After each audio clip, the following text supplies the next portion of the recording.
नमस्कार, आप देखना शुरू कर चुके हैं वैभव क्रांति चैनल। हमारे साथ मौजूद हैं हथीन के कांग्रेस के विधायक मोहम्मद इसराइल। सबसे पहले विधायक जी, 100 दिन हो गए सरकार के और आप विपक्ष के विधायक हैं हथीन में। ऐसा कहा जा रहा है कि 100 दिन का आपका जो रिपोर्ट कार्ड है वो खास अच्छा नहीं रहा है। लोग ये कह रहे हैं, कुछ लोग, कि ये नाम के विधायक है, काम के विधायक नहीं है। क्या कहेंगे? देखिए, बेशक 100 दिन हो गए, जहाँ नाम और काम की बात है विधायक की, सरकार तो बीजेपी की बनी चुकी है और बीजेपी की सरकार में सरकार जो जनता की डिमांड है, जनता की जो मांग है, मेरा जो चुनावी घोषणा पत्र है, मैं उसमें माननीय मुख्यमंत्री सैनी साहब से मिला हूँ, जिसमें मेरा पहला मुद्दा था इस हथीन विधानसभा में खेत में पानी और खेत के लिए पानी और पीने का पानी। उसमें अभी एस्टीमेट बन के जा रहा है, 90 करोड़ का एस्टीमेट तैयार हो रहा है। जो फ्लड से हमारे सेम से जो हमारे जैसे 20-25 गांव में, चाहे मंडकोला के आसपास के हों या लड़मा की अपना और ये महलूका, ऊंचपरी, मठेपुर, छाएसा, बहुत सारे गांव हैं जिनकी सेम की समस्या से जो परेशान हैं, उनके लिए सभी के लिए ट्यूबवेल का, नाले का जो एस्टीमेट बन के जा रहा है। मैंने बार बार मीटिंग में, डीसी साहब की मीटिंग में भी गया हूँ, वहाँ भी बात रखी है और सीएम साहब के साथ भी बात रखी है।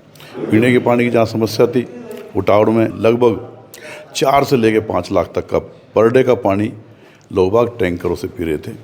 और आज मैं बार बार इंजीनियर चीफ से, अफसरों से मिल के आज भी पीने का पानी वहाँ लोगों को पूरी मात्रा में मिल रहा है। और भी जो इलाके में जो पीने के पानी की समस्या है, उस समस्या पे मैं बार बार मिल रहा हूँ। इलाके में जो भी समस्या है, चाहे वो पीने के पानी की हो, चाहे खेत में पानी की हो। खेत के लिए पानी की बात करें तो रणसी का हेड से एक लड़मा की माइनर जोड़ने की बात थी, जो 2009 से 2014 में जब मेरे वालिद साहब मरूम चौधरी जलेब खां जी CPS थे, उस वक्त उसकी टेक्निकल सैंक्शन, एडमिनिस्ट्रेटिव अप्रूवल और फाउंडेशन स्टोन और मुआवजे के लिए भी काम शुरू हो गया था। लेकिन जैसे ही बीजेपी की सरकार 2014 में बनी तो वो नॉट फिजिबल करके वो मांग हमारी लंबित कर दी। उसके लिए भी मैं माननीय मुख्यमंत्री जी से मिला। माननीय मुख्यमंत्री जी ने कहा अगर किसानों की बात है तो मैं उस पर ध्यान करूंगा और उसका काम कराऊंगा।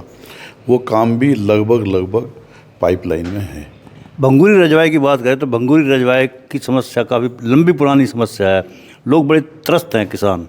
भंगूरी रजवाई की बात भी मैंने डीसी साहब से भी कही, एक्शन इरीगेशन से भी कही है और उस पर काम भी अभी बीच में शुरू हुआ था। और आपने देखा होगा 100 दिन में किसानों को खेत को पानी मिला था। बार बार मैंने खेतों के लिए आड़ी तक, जो टैलेंट विलेज हमारा खाईकार आड़ी, वहाँ तक भी नहर में पानी गया था। ये लोग देख नहीं रहे हैं, इनकी बीजेपी पे लोगों पे चश्मा चढ़ा हुआ है। 100 दिन का जो मेरा रिपोर्ट कार्ड अगर ये देखेंगे तो कहीं ना कहीं मैंने आवाज़ उठाई कि जो मेरा काम है मैं उसे पूरी तरह से कर रहा हूँ। लोगों की डिमांड मुख्यमंत्री सरकार के कानों तक पहुँचा रहा हूँ। विधानसभा में मैंने बात कही होगी। आज इस शहर की नगर पालिका की लिमिट की बात थी, वो भी मैंने उसमें विधानसभा में उठाई। आज यहाँ सब्जी मंडी की बात थी, सब्जी मंडी की बात भी मैंने विधानसभा में बात रखी। यहाँ जो नहर की बात हो, नाले की बात हो, फ्लड की बात हो, भंगूरी रजवाई की बात हो, लड़मा की माइनर की बात हो, उटावड़ रजवाई की बात हो, सभी बात मेरी उसमें आपने देखी होंगी। विधानसभा में जब मैं पहली बार गया तो मैंने सारी बात रखी और कहीं ना कहीं उन पर सरकार ने भी ध्यान किया है। मैं इस बात का, मुख्यमंत्री का, देखो उसने मेरी बात को ध्यान में रखा। मैं तो उनकी तरफ से उनका धन्यवाद करता हूँ। सरकार में सबका हिस्सा होता है और सरकार सबकी होती है। विधायक बेशक कांग्रेस का हो, बीजेपी का हो। नहीं, नायब सिंह सैनी के व्यवहार से आप संतुष्ट हैं, उनके कामकाज से संतुष्ट हैं? देखो, मैं अभी तक नायब सिंह के सैनी के जो काम है, 100 दिन का जो काम है, मैं अपनी जाति विशेष से हथीन के लिए बात करता हूँ। तो मैंने जिस बात को कहा है उन्होंने मेरी उस बात को ध्यान, यानी कि 100 दिन सरकार को हो गया तो 100 में कितने नंबर देना चाहेंगे? 100 दे सकते हैं क्या? मैं देखो, एज ए मुख्यमंत्री, एज ए इंसानियत, मुझे मुख्यमंत्री अच्छा लगा। उन्होंने पानी में भी मेरा काम करा है। फ्लड का भी 90 करोड़ का एस्टीमेट मेरा यहाँ से बनवा के भेजा। और बाकी बातों के लिए उसने कहा, मैंने यहाँ महिला कॉलेज की बात भी रखी उनके सामने। हथीन शहर में महिला कॉलेज होना चाहिए। जो पहले हमारे वालिद साहब के टाइम में जो कॉलेज बना कांग्रेस सरकार में, वो कोएड कर दिया गया है और यहाँ महिला कॉलेज की डिमांड है। उटाड़ में पॉलिटेक्निक जहाँ बनी पड़ी है उसको अपग्रेड तक डिग्री कॉलेज बनाया जाए, उसमें इंजीनियरिंग पूरी तरह से हो, वो भी मैंने बात रखी। ऐसा नहीं है, अब ये जो बीजेपी वाले तो जो बात कहेंगे, ये तो कहेंगे इनका जो अपना काम है। इन्होंने पिछले 10 साल के शासनकाल में अगर हथीन में कहीं कोई ऐसी इमारत खड़ी हो तो बता दीजिए। 2009 से 2014 में आपने सिविल सेक्रेटरी देखा होगा, जुडिशल कम्प्लेक्स देख रहे हैं आप, अस्पताल देख रहे हैं, फायर ब्रिगेड ऑफिस देख रहे हैं, यहाँ कॉलेज जो बना है वो 2009 से 2014 में बना है, और यहाँ जो नौकरियाँ भी बहुत सारी लगी उस वक्त भी नौकरी ज़्यादा लगी यहाँ। तो यानी कि आप मान कर चलते कि आपसे पहले जो विधायक थे भारतीय जनता पार्टी के थे प्रवीण डागर, 5 साल वो रहे और अब 3 महीने आपको हुए हैं, तो आप क्या मान कर चलते कि दोनों में से ज़्यादा सफल कौन रहेगा? देखिए, प्रवीण डागर जी अच्छे बाप के बेटा, अच्छे खानदान के बेटा हैं, खुद भी अच्छे हैं, लेकिन जिस बीजेपी सरकार में काम कर रहे थे और जिस दबाव में काम कर रहे थे, जनता भली प्रकार से जानती है, आप भी जानते हैं, मैं भी जानता हूँ। वो अपने अगर पूरा हक जो एक विधायक का होता है उसे अगर इस्तेमाल करते तो शायद यहाँ काम हो गए होते। पीछे 5 साल में आपने कोई ऐसी इमारत आपने कहीं खड़ी देखी हो जो मुझे दिखाई ना दे रही हो, या बीजेपी वाले उसे बता सके हमें हाथ पकड़ कर ये हमारे काम है, तो हम मान लेंगे। लेकिन अभी तक जो 100 दिन की बात करें, 100 दिन में तो जो काम मैंने बताएं, मैंने जितने भी काम उसमें जनता की जो समस्याएं, एक एक समस्या को सरकार को अवगत करा रहा हूँ। सरकार का मैंने तो एक बात मानी है, 90 करोड़ का एस्टीमेट अभी फ्लड में सीएम साहब ने हुक्म किया डीसी साहब के लिए, और वो एस्टीमेट यहाँ से बन के जा रहा है, उसका प्रावधान हो रहा है। सैम के पानी से जो हज़ारों एकड़ ज़मीन, जो किसान ज़मीन होने के बावजूद घर में एक दाना अनाज तक लेके ना जाए, कितनी ऐसी बात है। 10 साल तक वो डिमांड ऐसे पड़ी रही, आपने देखा होगा मंडकोला के आसपास के जितने गांव हैं, और वो अब डिमांड यहाँ से बन के जा रही। खेत की जहाँ पानी की बात है, लडमा की माइनर से उटावड़ के आसपास के गाँवों में खेत के लिए पानी नहीं है, क्योंकि जो पीछे जो पटेल लैंड तक पानी नहीं पहुँचता, और उसका एक ही प्रावधान है कि रणसी का हेड से उटावड़ डिस्ट्रीब्यूटरी को जोड़ दिया जाए। अच्छा, नगर पालिका के चुनाव चल रहे हैं, नगर पालिका के चुनाव में 100 दिन पहले तो भले ही कमल ना खिला हो, आपने जीत हासिल की थी, लेकिन इस बार ये कहा जा रहा है कि ट्रिपल इंजन की सरकार बनेगी और सुमित राजपूत की धर्मपत्नी रेणु लता जट को कमल का निशान मिला। भारतीय जनता पार्टी की चेयरपर्सन की उम्मीदवार है, वो 100% जीतेंगे, दावा किया जा रहा है, और आज नेता कई आ भी रहे हैं। अभी तक का जो नगर पालिका का इलेक्शन देखने को मिला है, और अभी तक जो बीजेपी के नेतागण महसूस कर रहे हैं, मेरे जहाँ तक सोच है वो ये महसूस कर चुके हैं कि उनके टिकट वितरण में वो गलती कर चुके हैं। सुमित राजपूत का जो पिछला 5 साल का जो शासनकाल रहा है, कहीं लोगों को पीटना, कहीं धमकाना, कहीं कब्जे करना, ऐसा आपने देखा होगा। आज भी हमारे एक पत्रकार साथी के साथ जो मिसबिहेव किया वो सबके सामने उजागर है। माफ़ी मांग ली उन्होंने, माफ़ी मांग ली होगी, लेकिन माफ़ी मांगे थप्पड़ देकर माफ़ी मांगने से आदमी का वजन नहीं घट जाता, लेकिन जो एक आदमी की बेइज्जती होती, इज्जत होती है, वो चली जाती है। माफ़ तो चलो, माफ़ी एक सजा है, जैसे आदमी मरहम लगाता है जख्म पे, लेकिन जख्म कभी भरा नहीं करता। ये जनता का जो जख्म ही भरेगा नहीं, ये वोट से ही भरेगा, जब यहाँ जनता उसके खिलाफ वोट डाल के उसे हराएगी। और आज यहाँ बीजेपी का जो सुमित राजपूत है, 4थे नंबर पर आने की उसकी उम्मीद हो चुकी है। लेकिन कांग्रेस के पास भी तो उम्मीदवार नहीं है, कांग्रेस ने तो टिकट भी नहीं दिया है किसी को, कैंडिडेट को।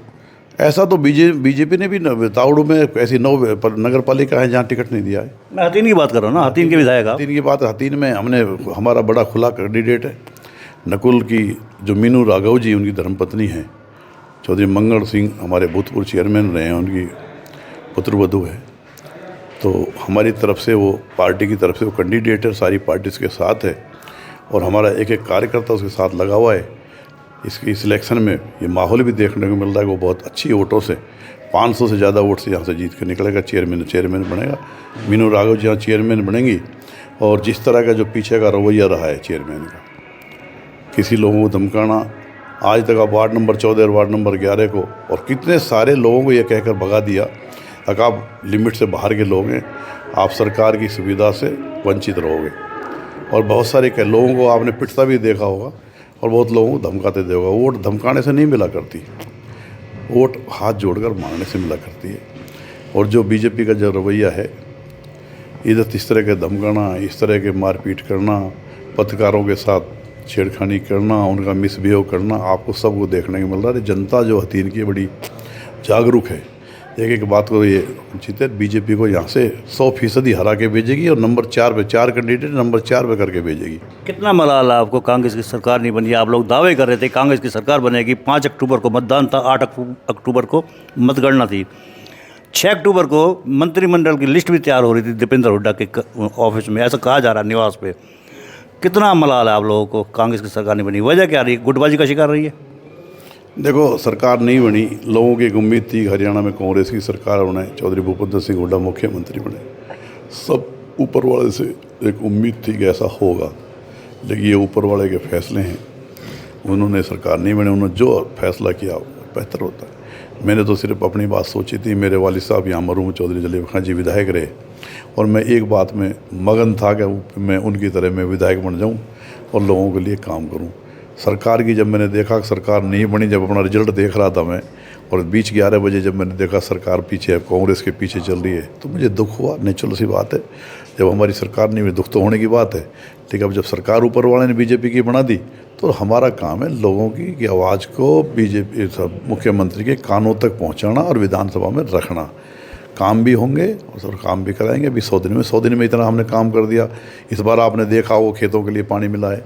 इस बार आप देख रहे होंगे लोग बाग इस बात से उम्मीद हैं कि हमारे काम होंगे।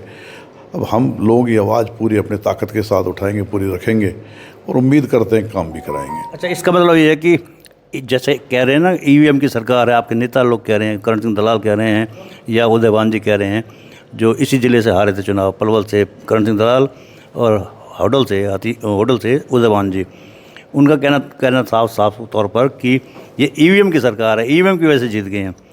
देखिए, मेरे सीनियर साथी हैं और हमारे प्रदेश के अध्यक्ष हैं चौधरी उदयवान जी, हमारे बड़े भाई करण सिंह दलाल जी, जो इल्ज़ाम लगा रहे हैं ये वो इल्ज़ाम नहीं करे, जनता इल्ज़ाम लगा रही है। ये जनता कह रही है हरियाणा की ये सरकार ईवीएम ने बनाई है, ईवीएम से बनी है ये सारा। अब जब कहीं भी आप इंटरव्यू लेने जाओगे तो किसी गली में जाओगे तो ये हर आदमी बता देगा ईवीएम की सरकार है।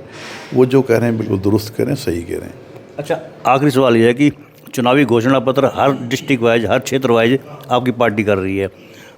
बीजेपी भी प्रदेश स्तर के संकल्प पत्र तैयार कर रही है, घोषणा भी कर रही है, और क्षेत्र वाइज यानी कि जिस क्षेत्र की समस्या जैसी हैं वहाँ का संकल्प पत्र बीजेपी तैयार कर रही है, घोषणा कर रही है, और कांग्रेस अपना घोषणा पत्र जारी कर रही है।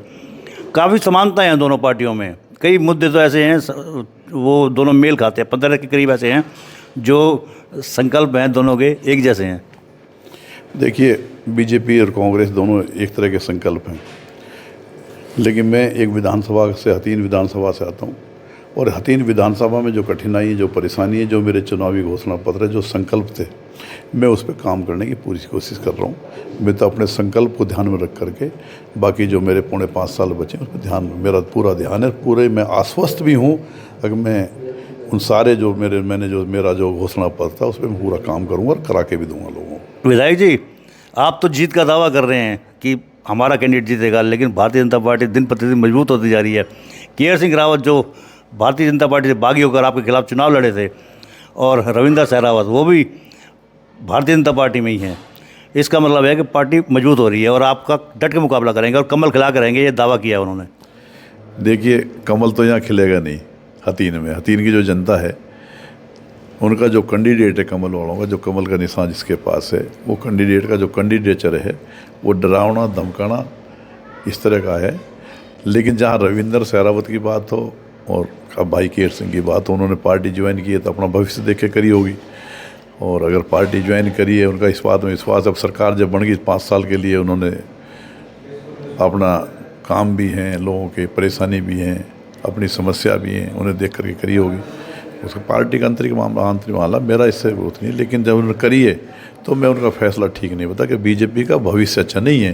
भविष्य के सिर्फ ये जो सरकार बनी है, ईवीएम सरकार जो ये है, ये कुछ दिन की है, इसे वक्त आया चला जाएगा। अब उन्होंने फैसला किया तो देखो, मैं उसके फैसले में कुछ नहीं कहना चाहता। अच्छा, मिड टाइम सरकार गिर भी सकती है क्या? देखिए, कभी क्या हो जाए, ऊपर वाला क्या फैसला कर दे, सब ऊपर वाला सारी दुनिया पे काबिज है। एक अच्छी उम्मीद पे, एक उम्मीद के सहारे, विश्वास पे सारी दुनिया चल रही है। उम्मीद लगाए बैठे हैं कि बीजेपी की सरकार बहुत जल्दी ख़त्म होगी। तो ये थे हमारे बीच में हतीन के कांग्रेस के विधायक मोहम्मद इजराइल। आपने उनकी बातों को सुना और दावा किया है कि उनका कैंडिडेट जोर शोर से जीतेंगे, क्योंकि कमल का पलड़ा हल्का है। 3 महीने पहले भी कमल नहीं खिला, तो ट्रिपल इंजन की सरकार के दौरान कैसे कमल खिलेगा, ये कहना है विधायक जी का। बहरहाल, आप हमारे वीडियो को लाइक करें, फॉलो करें, कमेंट बॉक्स में प्रतिक्रिया दें, इस वीडियो को ज़्यादा से ज़्यादा शेयर भी कर दें। अक्सर आप ऐसा नहीं करते हैं, लेकिन इस बार जरूर कीजिएगा। धन्यवाद। जय हिंद, जय भारत।